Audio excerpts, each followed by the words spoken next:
আসসালামু আলাইকুম রহমতুল্লাহি ওয়া বারাকাতুহু। রমজান মোবারক। আজকে হচ্ছে রমজানের প্রথম শুক্রবার, তো খুব স্পেশাল একটা দিন। আমি আসলে অনেকদিন পর আসলে ক্লাস রেকর্ড করতে বসেছি। Sorry for that. আমার সেমিস্টার ফাইনাল ছিল, ক্লাস ছিল, নতুন সেমিস্টার ছিল, সিটি ছিল, সব মিলাই খুব ভালো রকম প্রেশারের মধ্যে গিয়েছিলাম। বাট আমার মনে হয় যে না, যখন একটা জিনিস তোমাদের সাথে আমি কথা দিয়েই দিয়েছি, তখন এটা আমার দায়িত্বের মধ্যে পড়ে যে আমি আমার দিক থেকে চেষ্টাটা করি, তোমরা তোমাদের দিক থেকে চেষ্টাটা করো। তো সেটাই। আমরা হচ্ছে ফিজিক্সের ভেক্টর পর্যন্ত পড়েছিলাম। যখন ভেক্টর পড়েছিলাম তখন আসলে বলতে পারো যে আমার স্টুডেন্ট এইচএসসি 23 ব্যাচ ছিল, আমার নিজের ব্যাচমেট এইচএসসি 22 ব্যাচ ছিল, 24 জুনিয়র ছিল। এখন হয়তো মানে আমার স্টুডেন্টের মানুষগুলো নতুন, আমি আসলে জানি না আদতে কেউ অ্যাকচুয়ালি কোন সময় দেখবে কিনা, বাট তাও জাস্ট নিজের যে কথা রাখাটা সেটা রেখে দেওয়ার জন্যই আসলে ক্লাসটা রেকর্ড করা। তো এই অধ্যায়টা শুরু করার আগে কিছু জিনিস বলি।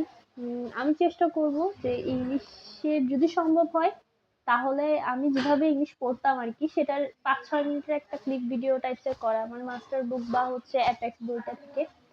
তো এটা অ্যাটলিস্ট আমি, বুঝছো, মানে যেটা তোমাদেরকে বলতেছে ওটা আমি তোমার ইফতার করার পর করতে পারবো, কিন্তু ফিজিক্স, বাকি কেমিস্ট্রি বায়োলজি তো রেকর্ড করা শেষ। ফিজিক্সের যে জিনিসগুলো আছে ওগুলো একটু রেকর্ড করতে সময় লাগবে, যেমন গতিবিদ্যা অধ্যায়টা, এরপর যে নিউটনিয়ান মেকানিক্স, মানে বলতে পারো যে আমাদের ফিজিক্সটা শেষ করা হয় নাই।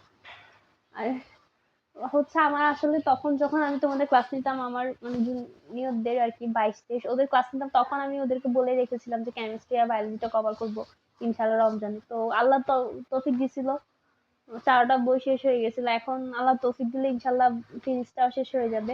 তো একটু দোয়া করবা যেন আপু রেগুলার ক্লাসটা দিতে পারি, সবকিছু হচ্ছে আসলে ঠিকঠাক হয়, এটা একটু দোয়া করবা। পড়াশোনাটা যেন তোমাদের বোরিং না লাগে। আর আমি একটা জিনিস সবসময় বলি, রমজান মাসে 1 ঘন্টা পড়াশোনাটা হচ্ছে 100 বছর পড়াশোনা করার মতো লাগে, আমার পার্সোনালি লাগে। যা পড়বো তাই মনে থাকবে, যতক্ষণ পড়বো অতক্ষণ মনে থাকবে। দেখি চেষ্টা করবা, কারণ হচ্ছে রোজা রাখতেছো, ইবাদত করতেছো, সবকিছু উপরওয়ালা দেখতেছে। তো আল্লাহ অবশ্যই তোমাদেরকে দিবে, আল্লাহর কাছে চাইবা। আল্লাহর কাছে চাইলে হচ্ছে আসলে ফেরত আসবা না, মানে খালি হাতে কখনোই আসবে না, এটা তুমি গ্যারান্টেড থাকো, যা আপু বলতেছি। তা আমি বেসিক্যালি আসলে আমার হলের রুমে আছি। আহ হয়তো রান্নাঘর থেকে একটু সাউন্ড আসতেছে, এগুলোর জন্য আসলে সরি। তো যাক, অনেক কথাই বলে ফেললাম। আমরা একটু পড়াশোনা শুরু করি, হ্যাঁ। বিসমিল্লাহির রহমানির রহিম। তো আমরা হচ্ছে যে মেইনলি গতিবিদ্যা নিয়ে পড়বো। তো গতিবিদ্যা ওয়ার্ডটাতেই আমরা বুঝতেছি যে গতি রিলেটেড যে বিজ্ঞান, ওইটা নিয়ে পড়াশোনা। এখন গতি বলতে তো কত রকমের গতি থাকে, তাই না? সুষম গতি, তারপরে মানে গতির অনেক ফ্যাক্টরও থাকে, যেমন কি দ্রুতি, ত্বরণ, বেগ, সরণ। তো আমরা হচ্ছে পড়াশোনাটা সব মিলে এটা, এই অধ্যায়টা না অনেক সোজা, কারণ হচ্ছে যে কি ক্লাস 10 আমরা এই অধ্যায়টা পড়ে আসছি, 9-10 2 বছর অলরেডি পড়া একটা অধ্যায়, এরপর আবার পড়তেছি। তো এটাই, বাট এটার কিছু ম্যাথমেটিক্যাল জিনিস থাকে, এর বেশি কোনো কিছু নেই। তো আমরা সরাসরি পড়ে চলে আসি। তো প্রসঙ্গ কাঠামো যেটা, সেটা হচ্ছে মেনলি ধরো আমার সাপেক্ষে তুমি কি করতেছো, তুমি আমাকে কথা বলতে শুনতেছো, তাই না? তো তোমার সাপেক্ষে আমি কি কথা বলতেছি, এই যে একটা সাপেক্ষ ওয়ার্ড, এই যে এটা হচ্ছে তুমি হচ্ছে সেই ক্ষেত্রে প্রসঙ্গ। তো ওইটাই মানে সবচেয়ে সহজ এবং পরিচিত প্রসঙ্গ কাঠামো হলো কার্টেসীয় অক্ষ পদ্ধতি, যেমন কি এক্স অক্ষ, ওয়াই অক্ষ, জেড অক্ষ, এগুলোর পরিপ্রেক্ষিতে আমরা বলতে পারি না এই বিন্দুর অবস্থান এখান থেকে এখানে, এদিকে এদিকে, বা যা কোনো কিছু, এটাই। ঠিক আছে?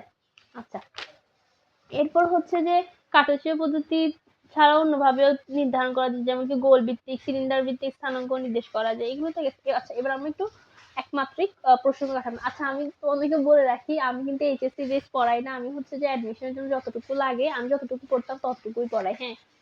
আমি হচ্ছে যে তোমার যদি ইন্টারের বেস পড়াতে যাই তাহলে হচ্ছে হিউজ থিওরি পড়ানো লাগবে, হিউজ বেসিক বোঝানো লাগবে। কিন্তু আমার মনে হয় যারা অ্যাডমিশন দাও তোমরা যথেষ্ট পরিমাণে পড়াশোনা করে আসছো, তোমরা জানো কোনটা